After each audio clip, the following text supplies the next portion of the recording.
وأصحابه أجمعين. فقال الله تعالى ورسوله كفى بالموت موعظة. Yang saya hormati tante-tante dan sepupu sekalian yang dirahmati Allah Subhanahu wa Ta'ala.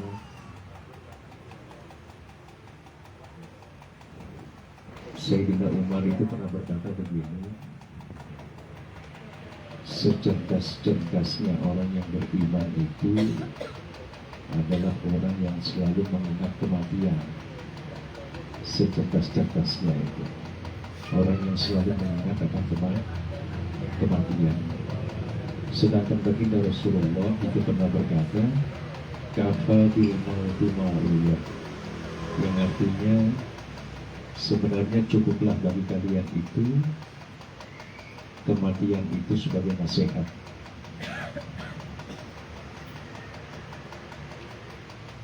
Ini sudah masuk minggu yang keempat, sudah mendekati tanggal persis tanggal 27. Tidak terasa, yang secara pribadi saya rasakan adalah sepertinya saya bermimpi. Jadi sesuatu bisa terjadi kepada siapa saja, terutama urusan kematian. Dalam rentang waktu 1 tahun ini, sepupu kalian sudah 3 yang diambil, kan begitu ya? Dari Uli ini Oktober ini sudah setahun dia. Terus kemudian Lia, kemudian Opi, posisi semuanya harus masuk ke rumah sakit dulu. Yang pertama yang saya sampaikan adalah saya terima kasih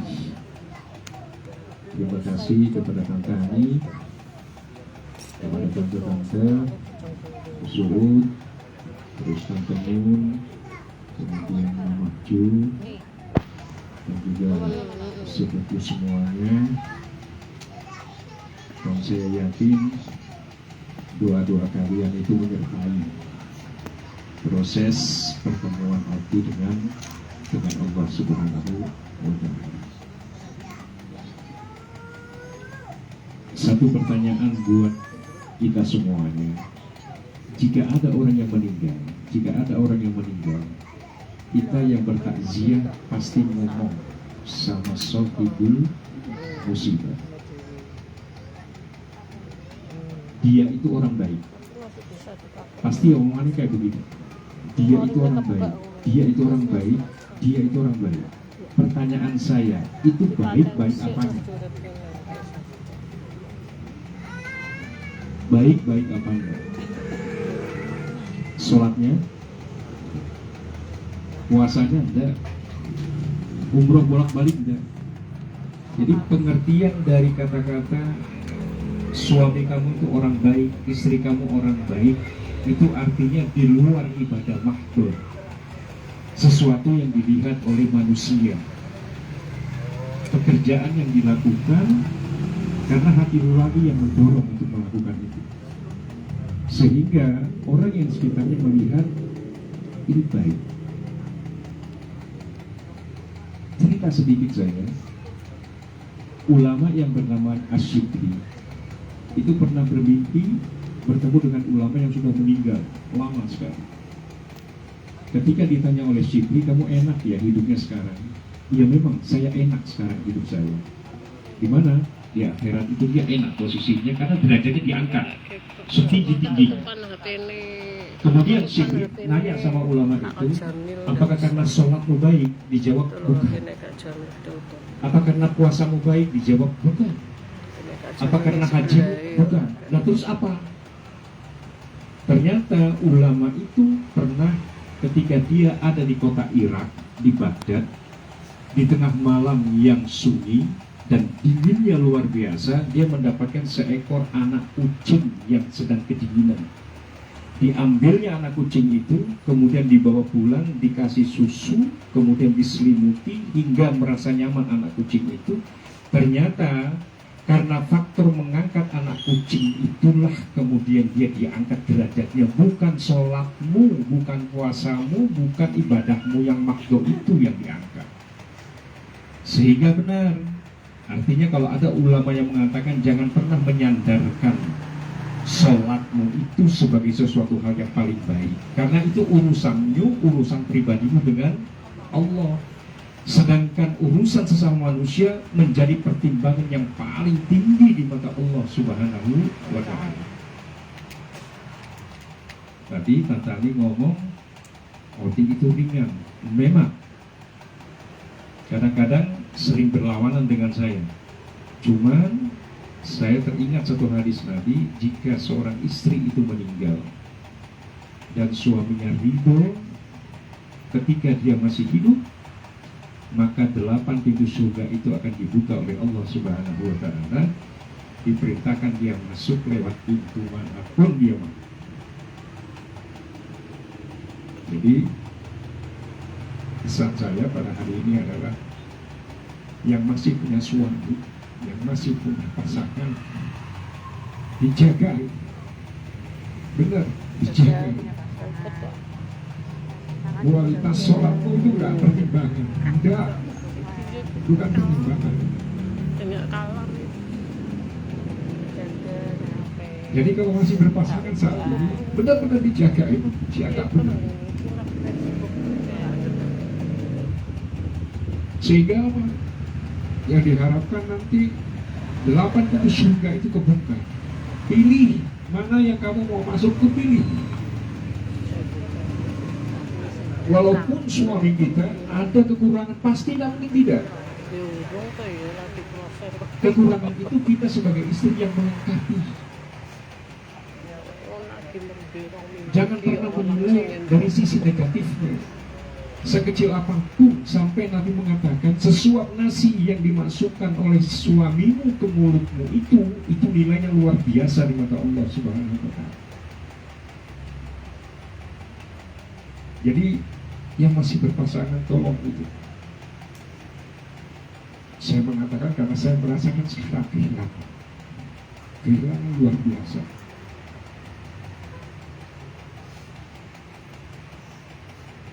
Jadi yang ingin saya sampaikan, terima kasih atas dukungan doa. Karena saya yakin Anda semua orang baik. Anda semua orang baik. Kita bisa menilai sebelumnya yang lain. Tapi tolong jangan menilai ibadah seseorang. Jangan menilai ibadah seseorang. Karena kita sendiri juga belum sempurna ibadah. Untuk diketahui, orang yang meninggal husnul khotimah itu salah satunya ketika dia akan pergi, dia meneteskan air mata. Meneteskan air mata, kemudian di antara dua bola matanya di sini ini agak legok ke dalam. Itu tanda-tanda husnul khotimah. Jadi menangis ketika dia akan menutup hidupnya, ada legoan di sini. Dan yang kemudian tanda-tanda kematian itu adalah daun telinga. Daun telinga itu sudah layu. Sebelum kepergian roti, memang jam 1 malam itu roti ngomong bahwa waktu itu kangen sama ayahnya, kangen sama ibu, makanya ketika Oti ngomong itu perasaan saya runtuh karena begitu berat dia mengatakan itu di depan saya, dan ketika itu Nadia masih tidur. Makanya ketika pagi hari habis subuh itu dia duduk menunjukkan rasa sakitnya pada kita semua yang ada di situ. Cuma saya melihatnya berbeda. Waktu ini mau pergi. Jadi hati-hati orang yang bangun dari sehatnya itu juga harus dipertimbangkan. Bisa jadi itu tanda apa? Dia ingin memberikan kebaikan di akhir hidupnya, sehingga pada saat itu orang duduk minta handphone, minta kacamata, dan dia berpesan tolong diberikan bubur ayam pada saat itu. Cuman saya melihatnya berbeda waktu ini mau pergi. Karena memang ada di salah satu kitab itu dikatakan ketika orang itu sakit kemudian dia menunjukkan rasa sehatnya, itulah orang mukmin. Dia masih memberikan kebaikan kepada orang di sekitarnya agar apa? Orang di sekitar itu senang. Karena menyenangkan orang itu ibadahnya luar biasa. Itu menyenangkan orang itu ibadahnya luar biasa. Nah, dia senang melihat pada saat itu. Cuman saya melihatnya berbeda. Ini waktu mau pergi, ternyata dugaan saya persis. Duduk masih handphone, WA ke Tante Lala Surabaya. Tante Lala itu menunjukkan WA-nya jam 6 kurang. Teman SMA-nya juga di WA ditujukan sama saya jam 6 kurang. Waktu itu meninggal jam 6. Artinya masih menunjukkan kebaikan pada saat itu. Orang mau meninggal aja seperti itu, apalagi kita yang masih sehat. Jadi kita kukur nikmat di saat kita diberi kesehatan, tapi kita tidak melakukan kebaikan untuk orang lain. Makanya ini fasilitas kebaikan ada seperti ini. Dan saya yakin mudah-mudahan kita semua diwafatkan dalam kondisi husnul khotimah. Karena posisinya kita semua sadar pasti akan mati. Kita semuanya pasti akan mati. Cuman hati-hati, karena kita merasa diri kita ini akan mati, kadang-kadang disitulah kita didamaikan oleh Allah Subhanahu wa Ta'ala. Banyak-banyak istighfar saja. Yang kedua, banyak baca Al-Quran. Di penghujung kematiannya, Oti itu bolak-balik baca Al-Quran terus. Karena teman yang akan menemani pertama kali di alam barzah itu Al-Quran. Dia yang akan menjawab semua pertanyaan di saat kita tidak bisa menjawab pertanyaan malaikat munkar dan nakir. Al-Quran muncul pada saat itu, dia akan menjawab semuanya. Kemanapun kita pergi, kita punya tas, apalagi ibu-ibu, bawa Al-Quran kecil di situ. Saat ngantri, bukan karena kita mau riak, tidak. Tapi kita mencoba untuk mendekatkan diri, bukan hanya pada saat kita sholat, tapi saat apapun kita lakukan. Mudah-mudahan itu menjadi bekal kita ketika kita menghadap Allah. Sekali lagi terima kasih Anda semuanya saat ini datang. 3 minggu yang lalu Anda juga ada di sini. Ini sudah berbeda, cuman memang saya secara pribadi seolah-olah saya masih bermimpi saat ini. Terakhir 2 hari yang lalu, setiap malam sepanjang tidak ada itu saya berdoa kalau mau tidur, temukan saya, tapi saya nggak bertemukan. Cuma 2 hari yang kemarin malam, dalam mimpi saya berjalan, ada satu aula besarnya luar biasa, indahnya luar biasa. Saya mendengar suara orang ngobrol kayak orang arisan. Berarti di aula itu banyak orang. Itu ngobrol. Suara Oti jelas di telinga saya, karena saya nggak bisa saya bisa membedakan ini suaranya Oti. Kemudian saya masuk ke ruangan itu, saya tidak melihat Oti. Kemudian saya wajah yang ada pada saat itu wajahnya kabur semuanya. Tapi pada ngobrol gitu, seperti kita ini sekarang. Kemudian di bilik yang lain ada lagi suaranya Oti. Saya kesana lagi, tapi saya tidak menemukan. Jadi hanya suara yang saat ini saya diberikan satu kesempatan untuk ketemu, hanya suaranya saja. Cuma Nadia kemarin ketemu katanya terlihat dengan jelas. Nadia itu dipeluk sama Oti. Jadi ini kedua yang sangat luar biasa saya rasakan. Makanya pesan saya harus punya pasangan, jaga dia, benar-benar jaga agar kalian itu mendapatkan sesuatu yang kalian inginkan. Karena ibadah itu yang paling hebat itu yang ngopeni bojo wis. Oke itu bocor itu barangkali hebat sudah. Jangan lihat negatifnya pasangan kita, tapi lihat ada kelebihan yang diberikan oleh Allah Subhanahu wa Ta'ala.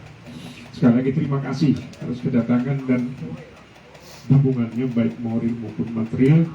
Dan yang terakhir, saya minta kalau toh Odi masih punya panggungan, tolong disampaikan. Kalau Anda tidak kecil nyampaikan kepada saya, minta tolong sampaikan kepada Abi juga tak. Nanti kita akan selesaikan sedikit demi sedikit, ya. Karena terus terang selama ini saya tidak pernah dikasih tahu. Odi tidak pernah ngomong, saya punya ini, saya punya ini, saya punya tahu. Odi tidak pernah ngomong.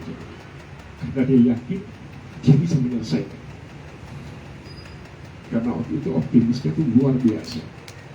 Cuman optimis kita sebagai manusia terhambat oleh rencana Allah. Itu. Makanya saya sering mengatakan di pengajian, terutama berkenaan dengan hutang, itu diinformasikan ke anak, diinformasikan ke suami. Saya punya kandungan di sini. Sehingga apa? Ketika kita dipanggil, urusan itu sudah ada yang melihat dan sudah ada yang akan menyelesaikan. Sekali lagi terima kasih. Jazakumullah khairan katsiran. Mudah-mudahan semuanya disehatkan oleh Allah Subhanahu wa Ta'ala. Kematian tidak memandang kita sehat, kematian tidak memandang kita sakit, tua atau muda. Kalau saatnya datang, dia datang kepada kita. Hanya itulah secerdas-cerdasnya kita. Kata Umar adalah orang yang selalu mengatakan kematian. Baca Al-Quran sesering mungkin, beristighfar. Naik mobil beristighfar aja. Naik mobil beristighfar terus. Karena bisa saja istighfar yang sekian kalinya Allah ambil juga pada saat itu. Tapi lafaz yang keluar di lidah kita adalah lafaz meminta ampun kepada Allah Subhanahu wa Ta'ala. Iktafaitu bihadza. Assalamualaikum warahmatullahi wabarakatuh.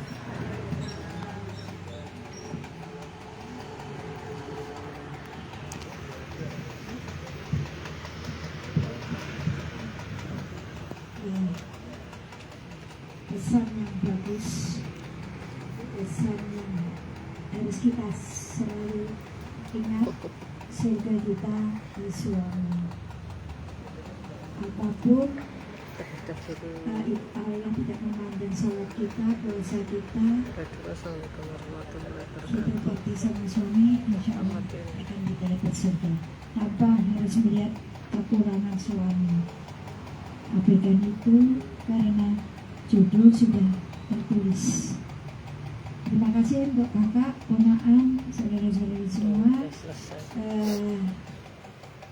saudara-saudara yang Ati, anak, mantu, suami sudah memfasilitasi tempat untuk kita berdoa bersama. Semoga ini Ati insya Allah hadir. Saya kadang masih tidak bisa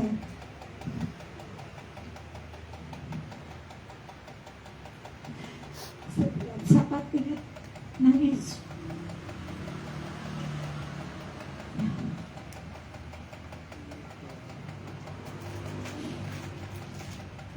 Mudah-mudahan semua ini tadi ada sedikit makanan yang insya Allah sudah disiapkan tadi. Makan dulu. Terus karena kita sepakat ya untuk ke depan di kandang ingkung itu jam 10, tapi untuk pengajian kita tetap buka jam 9 ya. Setengah 10 datang nggak datang kita mulai. Jadi kalau kita ngundang Ustadz itu tidak terlalu lama untuk menunggu. Itu terima kasih, semoga Allah mudahkan kita selalu menjaga silaturahmi, mengingat kematian dengan cara selalu membaca istighfar dan Al-Quran. Terima kasih. Assalamualaikum warahmatullahi wabarakatuh. Oh ya, kalau ada utang piutang janji yang belum dilaksanakan